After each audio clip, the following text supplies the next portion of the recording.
This is a mock interview conducted by ForumIAS Academy at New Delhi. The interview panel includes eminent academicians, retired bureaucrats, and other luminaries. The objective of the program is to acquaint the candidate with the format and expectations of the personality test conducted by UPSC.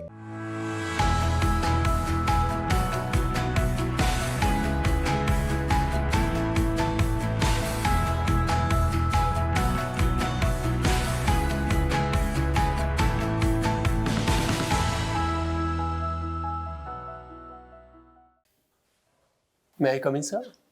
Thank you. Good morning, Shubham. Good morning, sir. Good morning, sir. Please. Thank you, sir. Shubham, you were born in Sultanpur. Yes, sir. Have you visited Sultanpur recently? Yes, sir. I went there about 4 or 5 months ago. Okay. How do you see the economy of Sultanpur today? Sir, the economy of Sultanpur is largely, today also it is largely based on agriculture.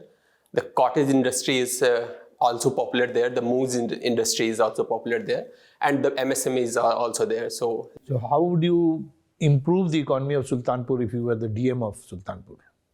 Tomorrow, if you are posted as the district magistrate, yes, sir. What measures would you take to improve the economy of Sultanpur, in MSME sector especially? Okay, sir.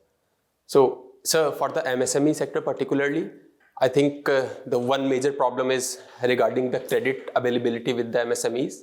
So, by making available the credits with the MSME sector, so this is one area. The second area is there are many other sectors in which MSMEs can be opened. For example, the agro-processing industries and textile industries. The cottage industry itself is developed, but not much MSME industries are there. So the new areas can be opened up. The third is by skilling of the people there, by localized skilling in the moons industry itself. So these are the three domains in which I can work upon. You are also a member of mindfulness. Yes, sir. Have you heard of the foundations of mindfulness? 4 foundations of mindfulness? Are you aware of it? Yes, sir, I am aware of it. Okay. Please, can you elaborate one of them? Okay, sir. So one is, sir, if I'm correctly recalling, the one is the awareness of the mind. So it is about... I will not prompt you. If you are knowing the answer, please say. If you do not know, then you can say you do not know. So you can take a guess. I have no issues.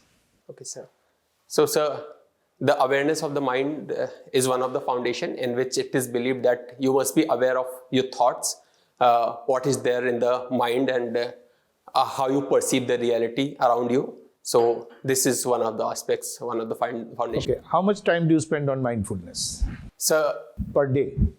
Formally, I practice mindfulness for 10 to 20 minutes, sometimes 10 minutes and sometimes 20 minutes. Informally also, I try to practice this while sitting there, while walking. So it is said that mindfulness can be practiced everywhere. So I try to inculcate in my daily routine. So given your personality, do you think mindfulness has changed your personality in any aspect, and what would that changed in you? Yes, sir. So, sir, one area in which I feel improvement is the aspect of stability, the emotional and physical stability that I get. So mindfulness has helped me there. The second is that I have one issue of what I think overthinking. So mindfulness has also helped me improve upon that area. Okay. Now, what are the major streams of anthropology that you know? So there are 4 branches of anthropology. It is physical anthropology, social cultural anthropology, archaeological anthropology, and linguistic anthropology. Okay. Which is your favorite? So it is socio-cultural anthropology. So, and why do you think socio-cultural anthropology is more important than sociology? So in the social cultural anthropology, there are methodologies, specifically the holism, the fieldwork tradition.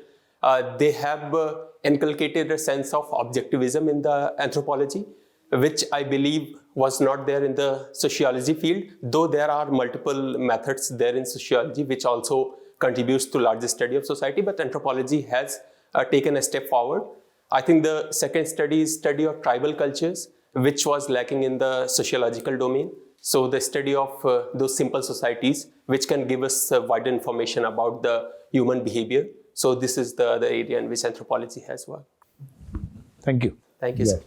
So Shubham, you have mentioned that you write Hindi poetry Yes, sir. and you read Hindi poetry, huh? Yes, sir. Tell me your favorite Hindi poets. Sir, Suryakant Tripathi Nirala ji, Ramdhani Singh Dinkar ji, Vinod Kumar Shukla ji. These are the...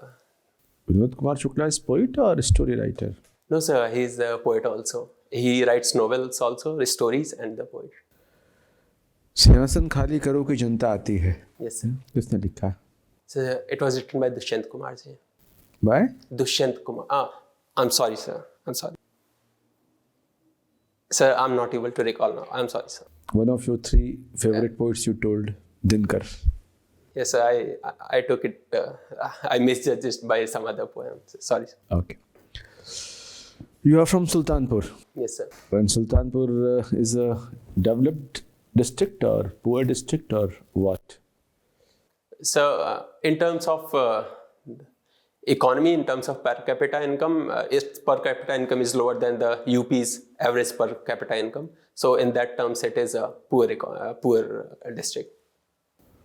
How do you assess Manrega in terms of contribution to poor villages or poor labor households?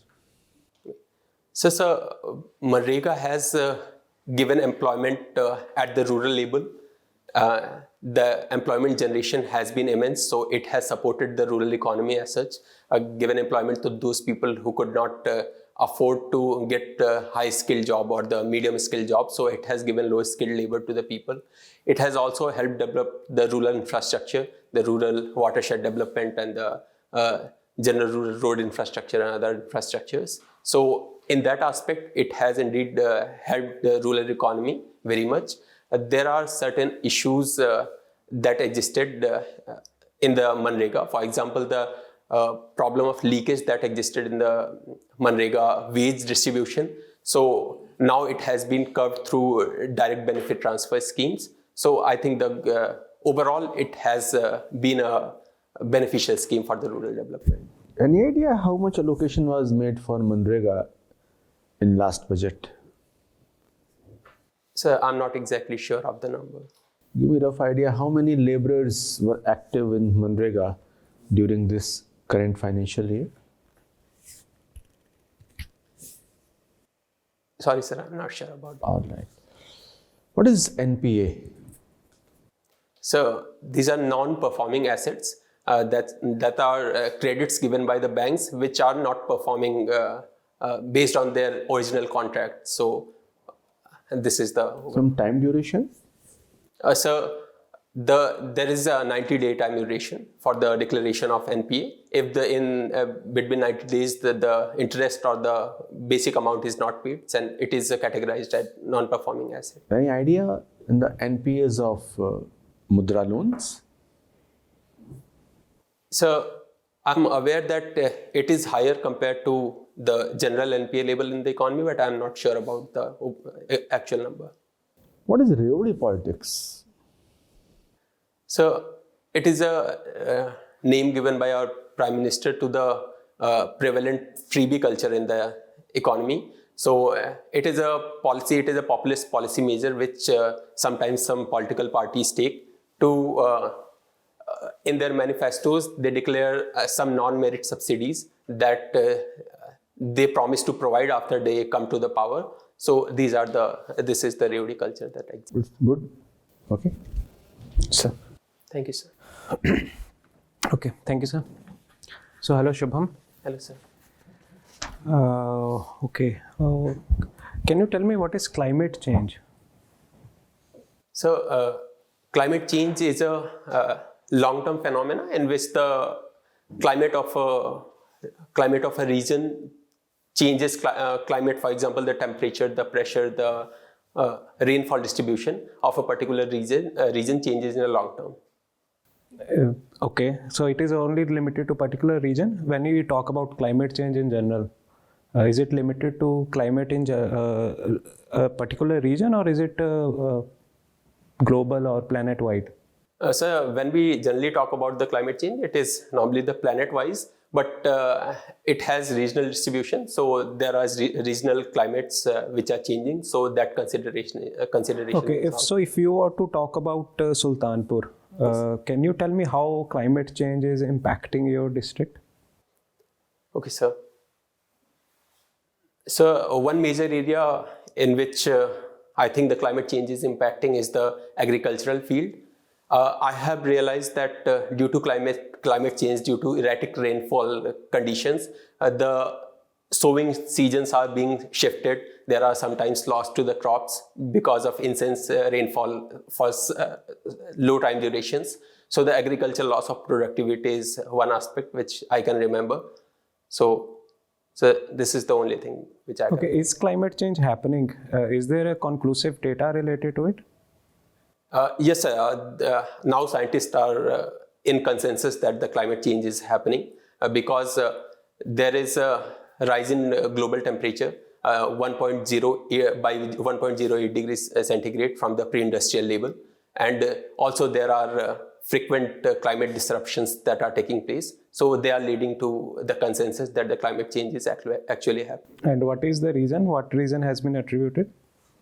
So the major reason is the anthropogenic factors that have contributed. For example, the industrializations of the economy, the intense exploitation of the resources that took place, and the release of the greenhouse. What has happened due to industrialization?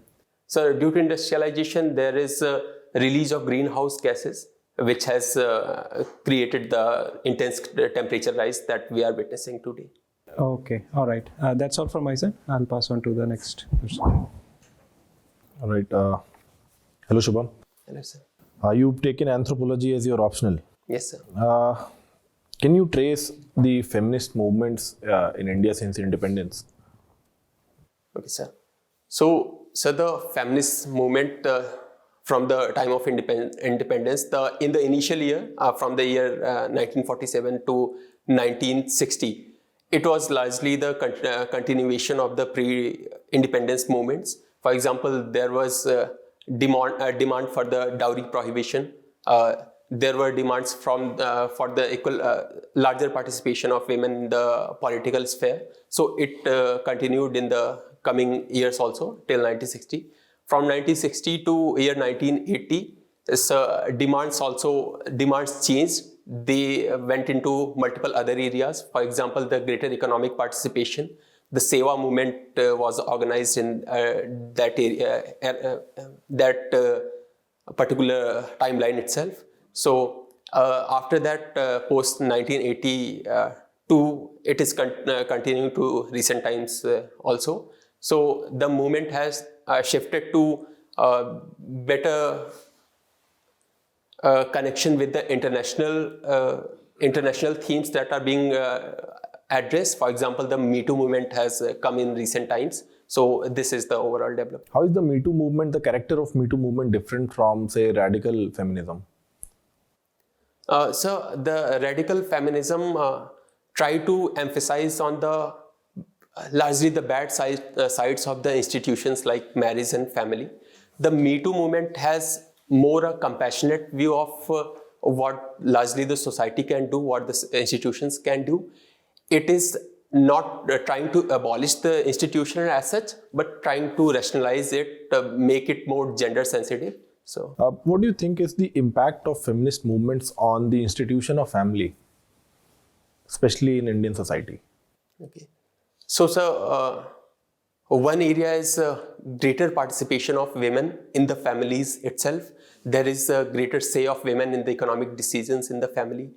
The second area is that leadership in the family has changed.